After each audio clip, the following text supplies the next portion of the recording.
Cześć! Zapraszamy do podróży po Śląsku Cieszyńskim, krainie Górnej Odry oraz kraju morawsko-śląskim. Pokażemy Wam przeszłość, teraźniejszość, przepiękną przyrodę oraz atrakcje turystyczne terenów położonych blisko granicy polsko-czeskiej. Zaczynamy od miejsca położonego najbardziej na północ. Jesteśmy w Rudach, w parku, który przylega do dawnego kompleksu pocysterskiego. Zapraszamy.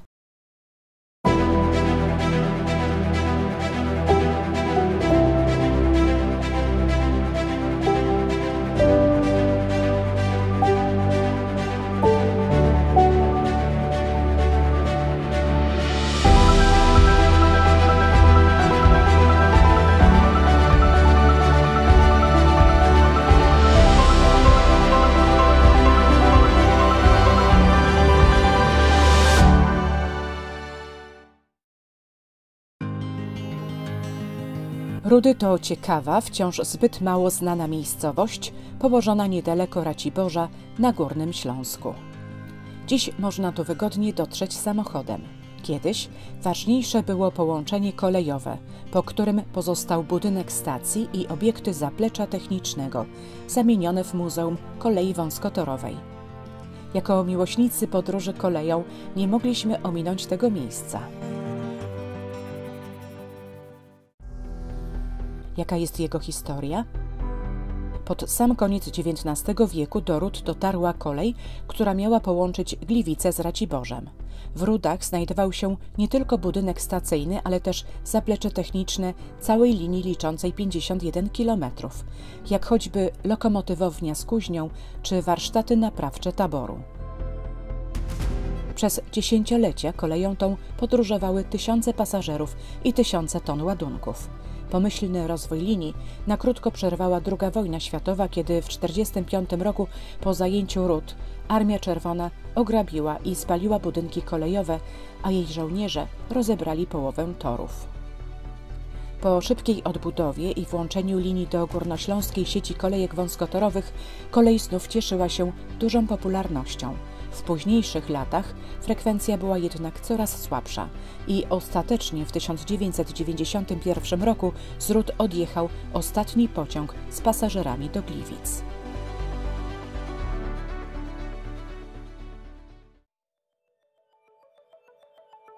Po latach dewastacji i zaniedbań od 6 lat obiektem opiekuje się Gminny Ośrodek Turystyki i Promocji. Stacja, wpisana na listę Europejskiego Szlaku Dziedzictwa Przemysłowego, powoli odzyskuje blask i oferuje wiele atrakcji. Jest tu wystawa multimedialna pokazująca w nowoczesny sposób historię kolejnictwa, a także spory tabor kolejowy. W jego skład wchodzą parowozy, lokomotywy spalinowe, a także elektrowóz Siemensa z końca XIX wieku, prawdopodobnie najstarszy w Europie. Działa tu także jedyna kuźnia kolejowa, w której obecnie prowadzone są warsztaty.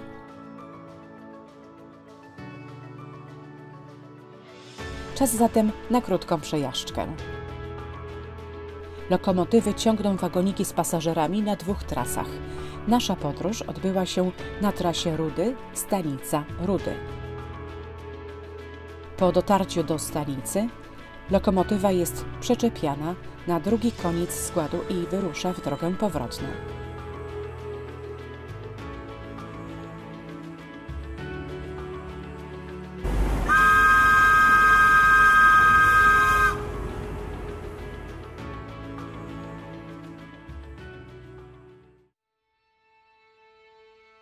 Ponad 6 wieków przed koleją do Rud dotarli cystersi i wznieśli opactwo. Zakon cystersów powstał pod koniec XI wieku we Francji i był powrotem do pierwotnych reguł świętego Benedykta. Do Rud cystersi przybyli w połowie XIII wieku z pierwszego na polskich ziemiach klasztoru zakonu w Jędrzejowie. Sprowadził ich tu władający tymi ziemiami książę opolsko-raciborski Władysław. Jego dużo późniejsze XVII-wieczne epitafium można zobaczyć w kościele w Niebowzięcia Najświętszej Marii Panny.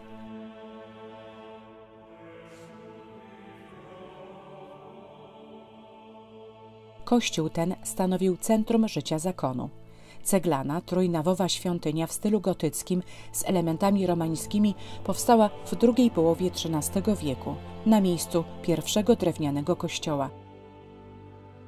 Jest jedną z największych średniowiecznych świątyń na terenie Górnego Śląska. Pomimo przebudów XVII i XVIII-wiecznych, kiedy m.in. do elewacji frontowej dodano kruchtę i wieżę, której kościoły cystersów w średniowieczu nie posiadały, budowla nadal zachwyca plastycznością pełną harmonii i grą światłocienia. Główna nawa i boczne nawy ze sklepieniem krzyżowo-żebrowym zachwycają swoją prostotą. Prezbiterium i kaplice boczne wzniesiono na planie kwadratu. Od prawej strony do transeptu przylega barokowa kaplica Najświętszej Marii Panny z wizerunkiem Matki Boskiej Rudzkiej. W głównej nawie zwracają uwagę dwie ambony. Tak naprawdę tylko jedna z nich jest amboną, natomiast druga to antyambona, forma architektoniczna równoważąca wnętrze i kierująca uwagę na ołtarz główny. Od strony północnej został wzniesiony klasztor. Przylegał on do kościoła, tworząc czworobok z wirydarzem wewnątrz. Było to miejsce kontemplacyjne. To tu wyeksponowano obecnie najstarsze fragmenty murów klasztornych. Najważniejsze zmiany zaszły w drugiej połowie XVII wieku, kiedy nie tylko przebudowano kościół i budynki klasztorne, ale i dobudowano pałac opata. W tej formie opactwo cystersów zachowało się do XIX wieku. Na początku tego stulecia władające tymi ziemiami władze pruskie doprowadziły do sekularyzacji opactwa, które cystersi musieli opuścić. Kościół zachował swój sakralny charakter, natomiast dawne budynki klasztorne i pałac opata trafiły w ręce rodziny, której król Prus nadał tytuł książąt raciborskich, a rudy zostały przekształcone w pałac. Pozostał on w rękach tej rodziny aż do 1945 roku, kiedy dotarła do rud armia sowiecka. Pałac i klasztor po zrabowaniu zostały spalone. Dawny kompleks poklasztorno-pałacowy pozostawał w stanie ruiny przez dziesięciolecia. Dopiero 25 lat temu, po przekazaniu ruin diecezji gliwickiej, rozpoczęła się kompleksowa odbudowa. Obecnie na tym terenie znajdują się ośrodek edukacyjno-formacyjny diecezji, hotel, restauracja oraz ciekawe muzeum w dawnych wnętrzach klasztornych, między innymi refektarzu i kapitularzu, w którym można zapoznać się ze zbiorami sztuki sakralnej. Naszą uwagę zwróciły szczególnie dzieła sztuki średniowiecznej, ołtarze, rzeźby, a także bogata kolekcja filiżanek.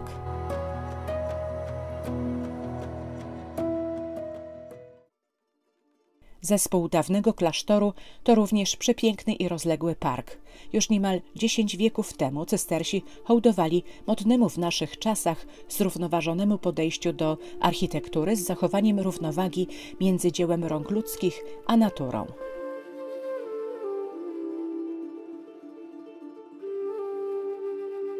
Na terenie parku można spacerować wzdłuż stawów, dotrzeć nad rzekę Rudę, która jest idealna dla miłośników kajakarstwa, czy też przystanąć pod blisko 500-letnim dębem Cysters.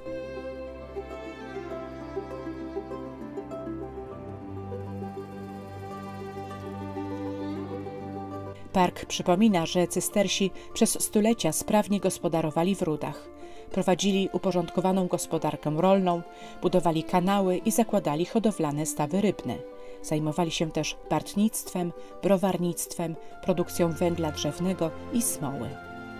Założyli też 8 nowych wsi, poza tymi, które im zostały nadane przez księcia Władysława. Jedną z nich były Żory, które niedługo potem zyskały prawa miejskie. Ciekawi historii Żor udaliśmy się do Muzeum Miejskiego. Od blisko 10 lat znajduje się ono w dawnej willi Ferdynanda Heringa, wieloletniego wiceburmistrza miasta. Do pochodzącego z początku XX wieku budynku na potrzeby muzealne dobudowano nowoczesną część.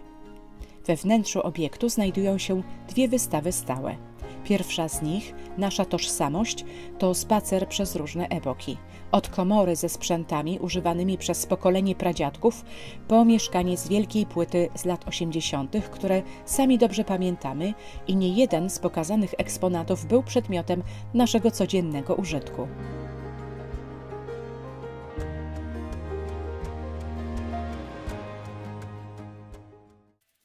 Wystarczy zrobić zaledwie kilka kroków wewnątrz budynku, aby się przenieść w bardzo odległe i egzotyczne krainy. To druga ze stałych wystaw – Polskie poznawanie świata. Pośród bogatej kolekcji dzieł sztuki i rzemiosła, głównie z Afryki i Ameryki Południowej, można zapoznać się z sylwetkami polskich podróżników i badaczy wszystkich kontynentów. Smaku dalekich podróży można też doświadczyć, przymierzając odzież z Afryki lub w symboliczny sposób podróżując koleją transsyberyjską. To znak, że czas udać się w dalszą drogę, choć nie tak odległą. 16 kilometrów od Żor położone jest miasto o charakterze przemysłowym – Jastrzębie-Zdrój. Nazwa miasta przypomina jednak, że było to kiedyś jedno z największych uzdrowisk na Górnym Śląsku. Zanim jednak powstało, były tu pola, łąki, lasy oraz kilka wsi należących do księstwa opolsko-raciborskiego. Na terenie jednej z tych wsi, w Jastrzębiu Dolnym, w 1859 roku jej właściciel, szukając węgla, odkrył solankę jodowo-bromową. 2 lata później tereny te nabył hrabia Felix von Königsdorf i rozpoczął tworzenie zakładu zdrojowego, który stał się odrębną dzielnicą Jastrzębia. Wśród pierwszych budynków zdrojowych były łazienki, późniejszy zakład przyrodoleczniczy oraz dom zdrojowy. Miejscowość zmieniła też nazwę na Bad Königsdorf, Jastrzęb, która utrzymała się do 1922 roku. 7 lat po zakupie hrabia sprzedał uzdrowisko. Kolejni jego właściciele zbudowali muszlę koncertową, kryty drewniany deptak, a następnie kompleksy sanatoryjne dla dzieci. Rozwój uzdrowiska nie przebiegał jednak pomyślnie. Dużym utrudnieniem był brak dogodnego dojazdu. Przed upadkiem uratował je lekarz uzdrowiskowy Mikołaj Witczak. On i jego 2 synowie, Mikołaj Junior oraz Józef, już po I wojnie światowej doprowadzili do jego rozkwitu. Powstały obecnie remontowane nowe łazienki, kolejne sanatoria i pensjonaty. Doprowadzona została linia kolejowa. W dwudziestoleciu międzywojennym uzdrowisko cieszyło się dużą popularnością. Przyjeżdżali tu przedstawiciele elit towarzyskich i politycznych. Zasługi Mikołaja Witczaka seniora upamiętniała przed wojną nazwa Parkowego Jaru – Mikołaj. Z kolei jego syn Mikołaj Junior i jego żona pochodząca z Czech, malarka Jarmila, zostali uwiecznieni na niedawno odsłoniętym muralu. Po II wojnie światowej upaństwowione uzdrowisko nadal cieszyło się popularnością, ale odkrycie węgla kamiennego w okolicy i przekształcenie się niedużej, spokojnej miejscowości w miasto przemysłowe doprowadziło do powolnego upadku uzdrowiska. W 1994 roku zakład uzdrowiskowy został zamknięty, a 14 lat później miasto straciło status uzdrowiska. Na szczęście od kilku lat dawny obszar uzdrowiska jest rewitalizowany. Wyremontowano większość najstarszych budynków, jak łazienki, muszla koncertowa czy pijalnia wód, którą przekształcono w kawiarnię. Także piękny park w stylu angielskim został uporządkowany. A o zdrowie można zadbać w inhalatorium. Z kolei przed domem zdrojowym powstało niezwykle urokliwe miejsce spotkań i relaksu. Kto wie, może jeszcze kiedyś Jastrzębie ponownie stanie się uzdrowiskiem. Po krótkim odpoczynku w parku zdrojowym czas ruszyć w dalszą drogę. Nasza podróż wiedzie nas teraz na południe. Opuszczamy na chwilę miasta, by odwiedzić kilka niewielkich miejscowości, w których znajdują się ciekawe muzea poświęcone życiu na wsi i przyrodzie. Pierwszą z nich jest Harlach na Śląsku Cieszyńskim. Zastanawialiśmy się, skąd tak dziwnie brzmiąca nazwa. Otóż ma ona niezwykle sympatyczne pochodzenie, od hasających zajęcy. Hase po niemiecku to zając. W centrum tej mającej ponad 700 lat wsi stoi pochodzący z drugiej połowy XIX wieku spichlerz. Został on przystosowany na potrzeby domu przyrodnika. W jego wnętrzu w przystępny sposób przy pomocy multimediów ukazano przyrodnicze bogactwo i rolnicze tradycje Śląska Cieszyńskiego. Można tu też zobaczyć odtworzone wnętrze wiejskiej izby, a także wiejskiego sklepu. Antresola budynku jest poświęcona pszczelarstwu, a także łowiectwu. Naszą uwagę zwróciło również otoczenie budynku, w tym ogród sensoryczny i fontanna w kształcie rzeki Olzy. Nad inną rzeką, Brennicą, położone jest kolejne miejsce na naszej trasie. To Brenna, jedno z najpopularniejszych miejsc wypoczynkowych Śląska Cieszyńskiego. Jesteśmy w Beskidzkim Domu Zieliny Przytulia w Brennej. Ten budynek ma w tym roku 100 roków. Na początku, właśnie 100 roków temu, to był dom katolicko-ludowy, kiedy tutaj w Brennej wybudowała młodzież z własnych oszczędności, siłą własnych rąk dla całej społeczności bryńskiej i to było naprawdę wówczas wielkie wydarzenie. Po wojnie tutaj działało kino, stare kino, więc wśród mieszkańców niektórzy jeszcze tutaj pamiętają, jak tutaj na Krzyżaków chodzili na te filmy.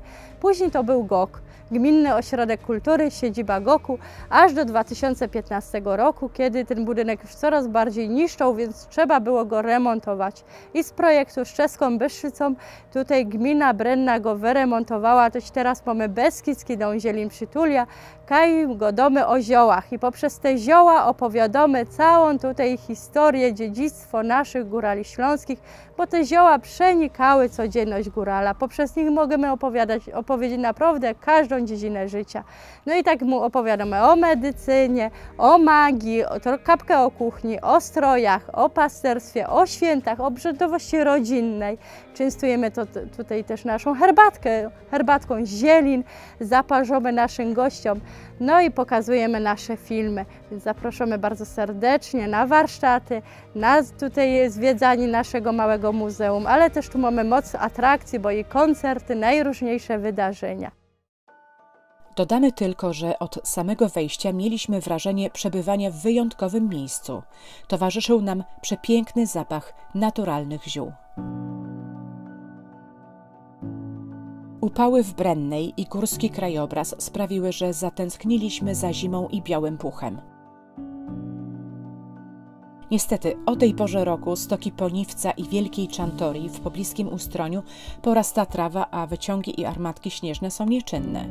A jest tu gdzie jeździć. Możecie się więcej na ten temat dowiedzieć z naszego specjalnego artykułu na naszym blogu, do którego link znajdziecie pod tym filmem.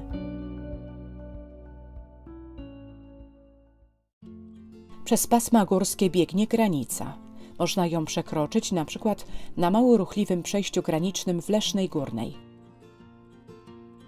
Po drugiej stronie granicy znajduje się inny obiekt, który chętnie jest odwiedzany przez uczniów szkolnych, jak i rodziny z dziećmi. To sensoryczne centrum Ursus, którego głównym celem jest pokazanie odwiedzającym, jaką wartość ma przyroda Beskidów. To centrum edukacyjne znajduje się w miejscowości Łomna Dolna, 30 km na południe od Cieszyna. To tu dowiecie się, kiedy i w jaki sposób powstały Beskidy, jaka jest fauna i flora Karpat Zachodnich. Nauczycie się rozpoznawać ślady rysia, wilka czy wiewiórki. Dowiecie się, jak widzi ryś, nietoperz czy niedźwiedź. Warto przeznaczyć czas na poznanie dużego ogrodu, który jest pełen elementów interaktywnych. Jest tam również 6-metrowa ptasia wieża, a także miejsce przeznaczone na czysty relaks. Podróżując po polsko-czeskim pograniczu, trudno nie dotrzeć do Cieszyna, o którym opowiadaliśmy w innych filmach. Tym razem pojawiliśmy się tu z uwagi na konieczność przekroczenia granicy na Moście Wolności. Stąd już mieliśmy tylko 500 metrów na dworzec kolejowy w czeskim Cieszynie, by udać się stamtąd do największego miasta na trasie naszej podróży, czyli do Ostrawy, stolicy kraju morawskośląskiego. Przypomnijmy, że Cieszyn w średniowieczu był stolicą księstwa, którego granice na zachodzie docierały do rzeki Ostrawicy, nad którą leży Ostrawa.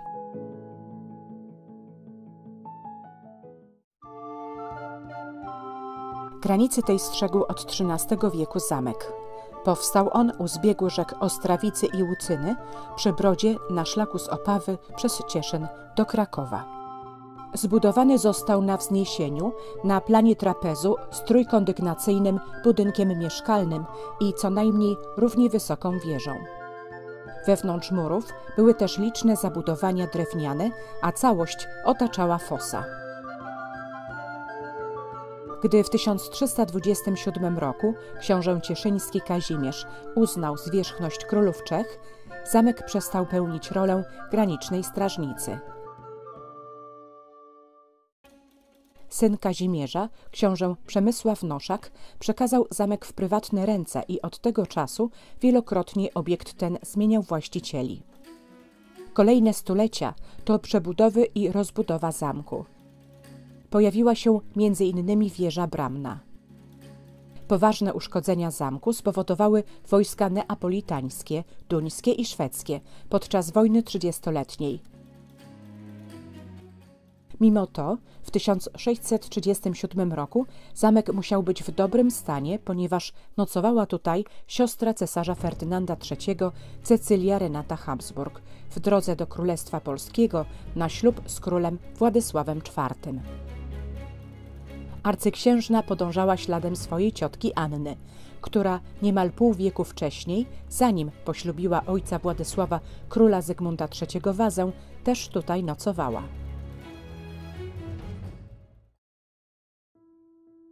Ostatni prywatni właściciele, hrabiowie Wilczek, posiadali zamek do 1945 roku. Chociaż sami dzięki odkryciu na początku XVIII wieku złóż węgla w Ostrawie stali się jednymi z najbogatszych w państwie Habsburgów, to o zamek mało dbali i w nim nie mieszkali. W wyniku tego zamek zaczął podupadać. Do niszczenia zamku doprowadziło też obniżenie się terenu o 11 metrów na skutek szkód górniczych oraz wielki pożar sprzed 150 lat. W tym czasie zburzono najbardziej reprezentacyjne pomieszczenie, tak zwaną salę rycerską, i obniżono wysokość budynków. Dzieła zniszczenia dopełniło bombardowanie Ostrawy w 1944 roku oraz powojenna rozbiórka zamku. Na szczęście w 2001 roku miasto zakupiło zamek i doprowadziło do jego częściowej odbudowy. Obecnie na jego terenie znajdują się ekspozycje, dzięki którym można poznać burzliwe dzieje tej warowni i na makietach prześledzić jej rozwój. Można też dowiedzieć się, jak trudno jest założyć rycerską zbroję, a przynajmniej jej połowę, a także napotkać białą damę, jak na prawdziwy zamek przystało. To duch Herminy, pięknej córki Kowala, która straciła narzeczonego na wojnie, a sama utonęła w Ostrawicy, ratując dziecko. W innych zamkowych pomieszczeniach można odwiedzić wystawę sztuki współczesnej oraz wystawę czasową w wieży bramnej. Właśnie teraz trwa wystawa poświęcona środkowi lokomocji idealnemu do nieśpiesznych podróży po śląsko-morawskim pograniczu, czyli rowerowi. Na zamku odbywają się też liczne koncerty i wydarzenia kulturalne, jak Festiwal Szekspirowski i Dni Ostrawy. A skąd się wzięła sama nazwa zamku, Śląsko-Ostrawski? Zanim powstało jedno wielkie miasto Ostrawa, od średniowiecza po obu brzegach granicznej Ostrawicy istniały dwie Ostrawy. Na jednym Polska Ostrawa, przemianowana w 1919 roku na Śląską Ostrawę, a na drugim Morawska Ostrawa. I to do Morawskiej Ostrawy w 1924 roku przyłączono miasteczko Przywóz, gdzie znajduje się kolejny punkt naszej wyprawy – Park Landeck z dawną kopalnią Anselm, w której mieści się Muzeum Górnictwa i Ratownictwa Górniczego. Niegdyś w tym trzecim co do wielkości mieście Czech działało 16 kopalń węgla kamiennego. Ostatnią z nich zamknięto w 1994 roku. Dziś jedynym miejscem na terenie Ostrawy, które można odwiedzić zjeżdżając pod ziemią, jest Landeck Park. Jest to największe w Czechach muzeum górnictwa położone u stóp wzgórza Landeck przy ujściu rzeki Ostrawicy do Odry. Muzeum to mieści się w dawnej kopalni węgla kamiennego Anselm, która była najstarszą kopalnią w mieście. To jedyne miejsce w Ostrawie, gdzie wraz z przewodnikiem, byłym górnikiem, można zjechać starą windą górniczą do dawnego wyrobiska i zobaczyć, jak wyglądała praca górnika. Ale to nie wszystko. W Landeck Parku można również odwiedzić ekspozycję poświęconą ratownictwu górniczemu i zobaczyć sprzęt służący do ratowania ludzi, w tym pod wodą. Można tu także przejechać się dawną kolejką górniczą i obejrzeć olbrzymie maszyny, którymi kiedyś wydobywano węgiel.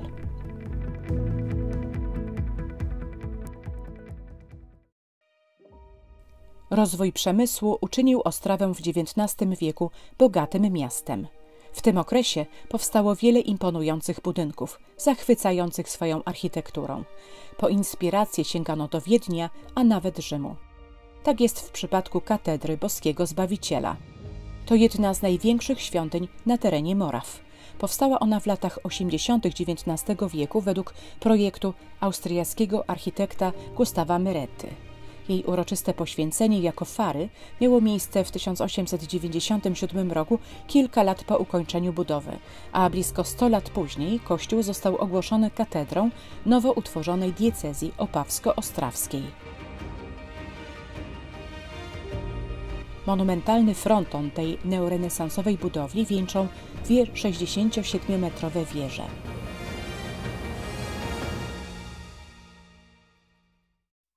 A trójnawowe wnętrze w formie bazyliki, gdzie nawa główna jest wyższa od dwóch naw bocznych, nawiązuje do jednej z najważniejszych bazylik Rzymu – Santa Maria Maggiore.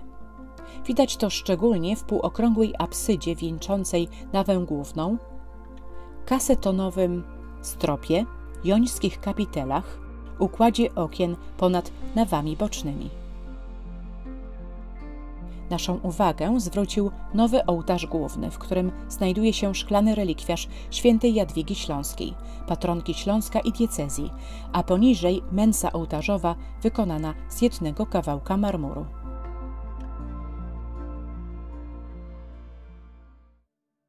Katedra położona jest zaledwie kilka kroków od dawnego rynku morawskiej Ostrawy. Jest to dzisiejsze Masarykowe Náměstí. Obecny plac ma kształt litery L, ponieważ w latach 60. część bieżei rynku została wyburzona. Warto tutaj przysiąść na chwilę w cieniu drzew koło tryskającej z bruku fontanny. Dotarliśmy do ostatniego punktu naszej trasy, która powoli dobiega końca. Czas udać się na dworzec kolejowy. Nasza podróż po Śląsku Cieszyńskim, krainie Górnej Odry oraz kraju morawsko-śląskim właśnie dobiega końca. Jesteśmy na dworcu kolejowym w Ostrawie, Ostrawa-Chlawni-na-Draży i za chwilę wyruszymy w drogę powrotną do Polski, do czeskiego Cieszyna. Jest to odległość zaledwie 39 km, którą pokonamy w 35 minut. Słuchajcie, warto udać się naszym śladem, warto odwiedzić miejsca, które Wam pokazaliśmy. Pozdrawiamy Was bardzo serdecznie. Ahoj!